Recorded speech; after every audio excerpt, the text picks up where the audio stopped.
네, 여러분 안녕하세요. 반갑습니다. 24시 스태프 채널의 권재일입니다. 이번 시간 카카오뱅크 이어서 살펴본 시간이 되겠습니다.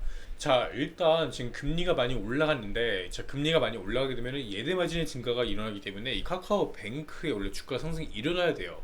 자, 근데 계속해서 부진한 모습들을 보여주고 있는데, 자, 이런 부분들이 이제 투자자 여러분들이 굉장히 답답해 하시는 이러한 부분들이 되겠습니다. 그래서 카카오뱅크 지난 시간에 이어서 앞으로 어떻게 방향을 할지 이런 부분들을 살펴보도록 하겠습니다. 자, 과연 지금 투자가 될지 아니면 물려있다면 어떻게 대응해야 될지 이런 부분이 가장 큰 중요한 포인트라고 보여지고요. 그래서 일단 이 카카오뱅크 홈페이지예요. 굉장히 귀여운 이 라이언이 이렇게 반겨주고 있는 이런 모습들을 보여주고 있습니다. 실제로 다른 은행들에 비해서 이 카카오뱅크의 성장세가 더 이렇게 가파르게 올라가고 있습니다.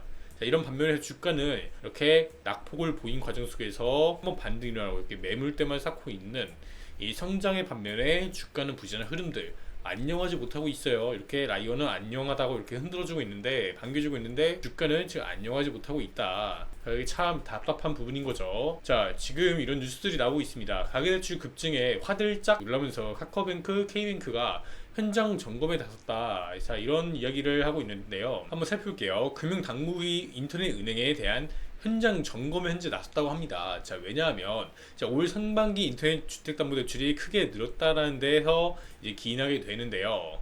자, 그래서 이 내용을 이제 취재했다고 합니다. 기자님께서. 자, 인터넷은행 카카오뱅크와 K뱅크의 상반기 주택담보대출은 잔액이 약 21조 원이라고 합니다. 굉장히 크게 증가했는데, 지난해 말과 비교하면 반년 사이에 5조 원 넘게 증가했다라고 하네요. 자, 이렇게 비대면 대출이란 편리한 절차, 그리고 3%대 특판 등 파격적인 금리를 내세워 공격적으로 나선 결과라고 하는데요. 자, 금융당국은 은행이 이제 주담대 대출 비중이 2%로 크지 않지만 이 규모보다 속도에 더 주목하고 있다라고 이렇게 얘기를 하고 있습니다. 속도가 가파르게 올라가고 있다는 건데요.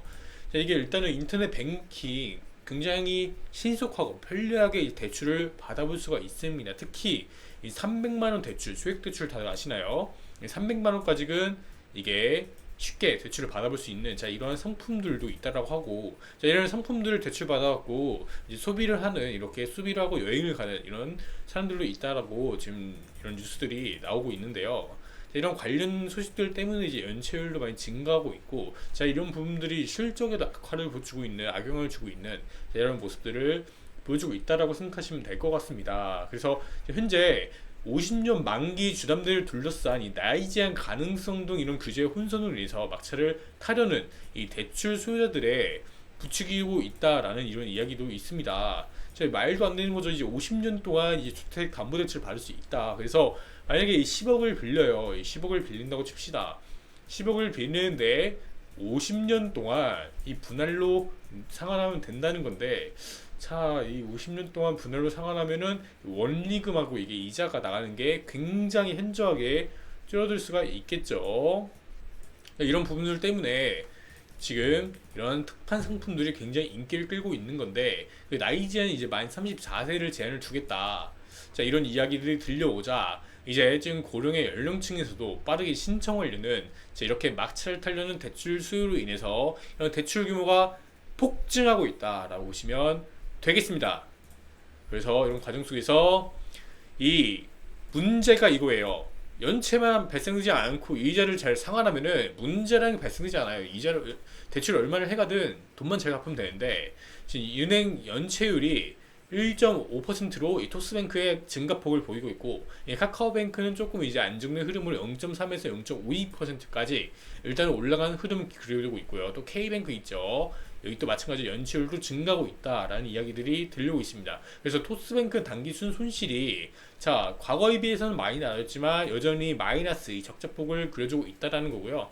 토스뱅크는 그래도 과거에 비해서는 많이 줄어들었습니다. 자, 근데 중요한 건 연체율이 올라오고 있기 때문에 이런 손실률이 더 크게 급증할 수 있다는 거, 이런 부분들을 지적하는 것 같습니다. 이런 과정 속에서 또 추가적으로 카카오뱅크 26주 적금 이제 소식을 들려오면서 이러한 적금 등판 서비스도 함께 판매량이 증가하고 있다고 해요. 그래서 카카오뱅크 굉장히 좋은 은행이죠. 그래서 요즘에 카드도 되게 이쁘게 만들어 갖고 이 소비자층을 잘 겨냥한 것 같아요. 이제 과거에 이제 이런 카드 다들 하나씩 있으실 텐데 되게 귀엽죠. 이런 라이언 카드도 있고 뭐 사업자 카드도 있고 되게 다양한 이런 카드들을 내세워서 판매하고 있고, 그래서 이런 부분에서 과거보다는 이 매출액이나 이런 성장이 일어났다고 볼 수가 있겠는데, 자 그러나 이 주가 때문에 다들 골머리를 앓고 계실 거로 생각합니다. 자, 현재 이 주가가 상장 이후로 해서 계속해서 반등 일어나고 내리고 반등 일어나고 다시 가나 하면 내리고 반등 내리고 반등 내리고,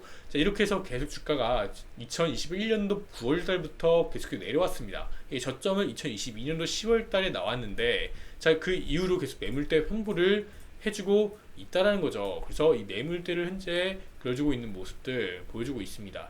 자 근데 이게 계속 이부 구간에서도 이제 반등해서 올라갈 법한 위치였는데 올라주지 못하고 다시 한번 눌림 조정을 받았습니다.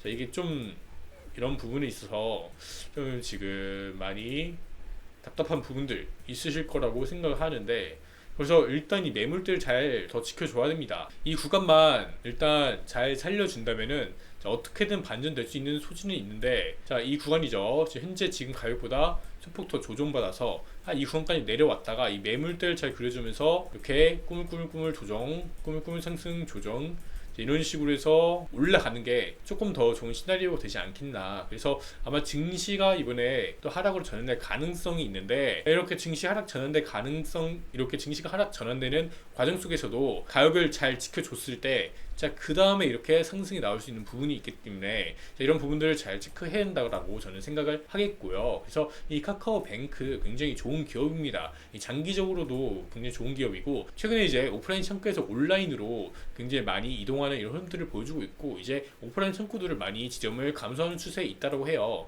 그래서 이런 카카오뱅크처럼 브랜딩이 돼 있는 이러한 은행, 굉장히 수요가 많이 증가하고 있기 때문에 자 이런 부분들 굉장히 긍정적으로 바라볼 수 있다. 다만 조금 장기전이 될 수 있고, 자, 이러한 조금 한 번에 더 낙관을 이겨낸다라고 말씀드리고 싶습니다. 그래서 지금 변동성이 큽니다. 이게 상승으로 다시 전환이 일단은 추세는 이어지고 있는데, 이렇게 보면 상승 추세는 이어지고 있는 거죠. 그래서 자, 이분을 지금 지켜줄지, 만약에 이탈하고 하단까지 이어진 다음에 반등을 이어나가면서 매물대를 그려줄지, 일단 이런 흐름들을 조금 오래 기다려야 될 것 같습니다. 그래서 이런 부분들 있다는 거 말씀드리고 싶고요. 일단 리스크적인 측면들도 함께 있기 때문에 조금 좀 조심해서 접근하는 게 좋겠다 정도로 말씀드릴 수가 있겠습니다. 그래서 좀 장기전으로 봐야 되고 이거를 잘 지켜줘야 됩니다. 그랬을 때 어제 디레버리징이 일어난 다음에 그 다음부터 경제가 살아날 때, 자 그때 당시부터는 이제 다시 한번 더 올라갈 수 있는 부분이 있지 않겠나라는 말씀을 드려보겠습니다. 그래서 연체율 지표 이거 굉장히 무시할 수 없다는 거 강조해서 말씀드리고 영상 마치도록 하겠습니다. 감사합니다.